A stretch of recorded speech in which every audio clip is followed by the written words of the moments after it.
The car dealership's the one that's like, woo, woo. And this is what I do on the internet. I do this. Oh my god.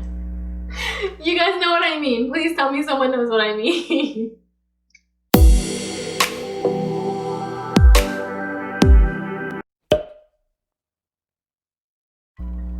Hi everyone. Thank you so much for clicking to watch this video. If you are new here, my name is Sandy, and on this channel we talk about pursuing a career in interior design, and I give you home decor tips. Today's video is more on the design career side. It is a what's in my bag and what designers should always carry with them. If you want to know what you should have with you as a designer, please, please, please keep on watching. The first thing every designer should have with them is a tape measure. You probably guessed this one. This one's obviously, I mean, it's obvious. But a tape measure is gonna be key. You're gonna be measuring things all the time. Even as a design student, I started kind of carrying one around because I found myself wanting to know the size of things or needing to know the size of things because you want to know if things are gonna fit in your project. And one of my videos, I talked to you guys about how there's actually a lot of like math and science in design, and people are always like really scared about the math stuff. The math is just a lot of like measuring. So you're gonna get used to like doing a lot of multiplying in your head and dividing things by 12 and knowing like, okay, well if that's this many inches then, and this wall is this many inches, then I can only fit this here. You're just gonna get used to kind of doing that quick math in your head.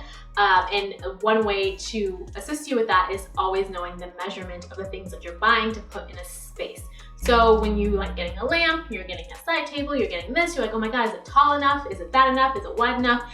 Having your tape measure with you helps you answer those questions without you just having to like eyeball it. Great thing to keep in mind is that tape measures often come in different sizes. Not all are made equally. So some are like 16 foot or like 12 foot or 15 feet, and then your big boys are usually about like 25 feet. I think they make one more that's longer than 25 feet. I personally haven't seen one, but I do believe that they do. I think it might be for like industrial use or something like that. I like to keep the small one in my purse, and then I have the big one here in my house. So that the small one is thinner. I can use it to like measure like furniture and stuff, and then the big one I use for walls. So tape measure, you're gonna want one. They also make some for your keychain, which is really cute. I'm gonna try and find one on Amazon and link it below because the keychain ones are adorable. Keeping in line with measuring, okay? You're gonna want a distance measure. I keep this in my bag as well, or at least in the car. A distance measure is like a laser pointer, and there's perfect for taking vertical measurements. So I don't know about you, but I am 5'4", and if someone has like 10-foot ceilings or I don't know, freaking 20-foot ceilings, say you're in a loft or something, I can't measure that. I don't bring a ladder around with me everywhere. Like I can't do that. Also, tape measures are not going to be able to go that whole distance with you without wobbling and looking like that giant man who's outside of like the car dealership's the one that's like, woo, woo. And this is what I do on the internet. I do this. Oh my god. You guys know what I mean. Please tell me someone knows what I mean. The point I'm trying to make is that your tape measure, when the longer you stretch it out, they start to like bend and give to gravity because they can't maintain their shape for super long distances without somebody else holding it on the other end. The distance measure is a laser. I take the laser, I point it up, and it tells me the distance from the end of the laser to the ceiling. Or if there's a really long wall that's like 30 feet and my tape measure is only 25 feet, I can point it at that wall and it'll tell me how far something is from another thing. So not just great for really big distances, but even like maybe some shorter distances if you don't have a tape measure with you. This is a really great resource. I did not initially have one, and then there was an Instagrammer. Oh my gosh, what is her name? She's so adorable. Great at sketching. She's a designer in New York. I'm gonna link her Instagram down below, or put it up on the screen somewhere, and she mentioned it in her stories, and I was like, oh my god, I gotta get one. So that my purchase was definitely influenced by her, and I hope that I can influence you to purchase one as well, because it is a huge necessity for your projects. Promise, you're not gonna regret it.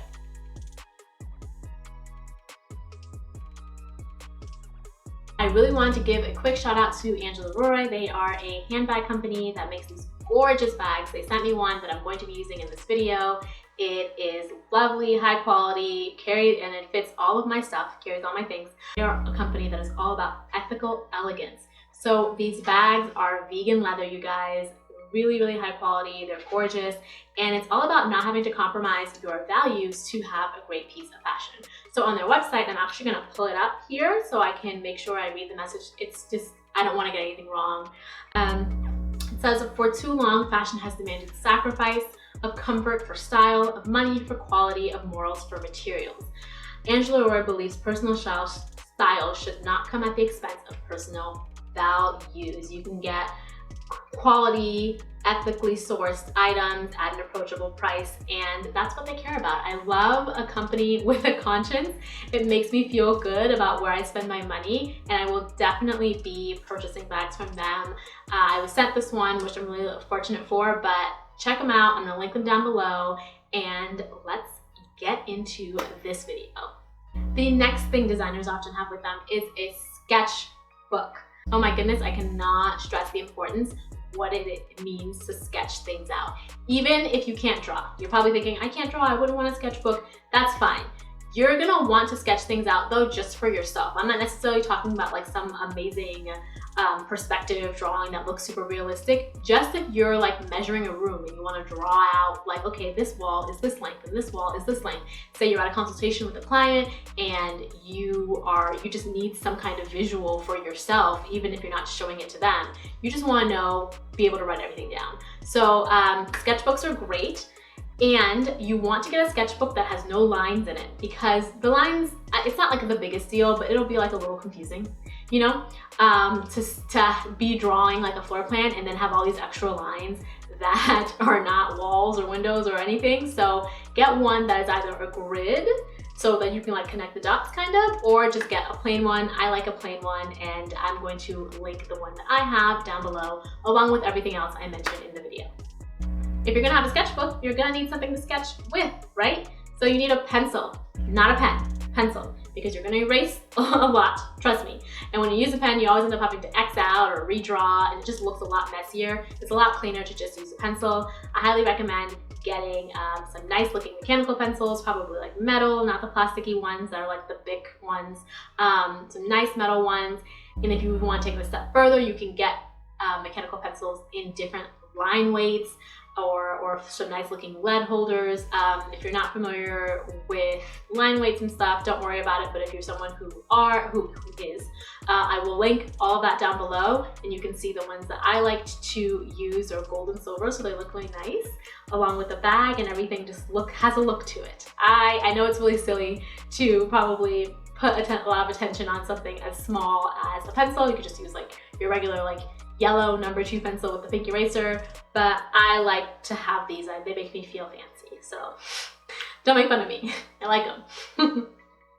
And last but not least, a planner. This is probably more like me specifically, not like every designer. I think a lot of people use their phones and they just like have their calendar in their phone, but I really like physical planners and paper. I like to write things down. I like to see them. Even if I put them in my calendar on my phone, I still like to write it down, because I don't know, I like that double thing. I did the double writing. It makes me feel like I'm remembering it more, I think, hopefully.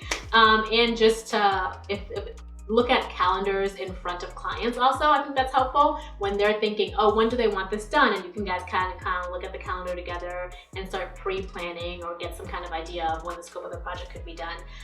You know, if you're thinking, oh, you know, this item isn't coming in for a certain amount of time and they need it by this time, it helps you to just map everything out, to always have like a planner and a calendar that you're looking at. I like a small one that's like sleek and simple. I will link the one that I use down below, but having a planner with you, I think, is a great way to help you stay organized, especially when you're getting all your notes in from your client consultation, and you have a note section where you can write down, you know, things that the client is saying to you, things that you need to remember, and their requirements and all those good things to keep in mind. So planners are always good for every profession, not just interior design. And that concludes today's video, you guys. Thank you so much for watching, and thank you again to Angela Roi for sending me that bag. It was awesome. It has really lovely details in it. I hope you guys check out their website and their message of no sacrifice for fashion and ethical elegance. I thought it was really, really lovely, and we'll definitely be getting some more bags from them. If you liked this video, please give it a thumbs up, and please hit that subscribe button below. Okay, marry me. You know what that means? Then you're probably new to the family, and what it means is, Beyonce said if you like it, right, you need to put a ring on it. I say if you like it, you need to subscribe to it, okay?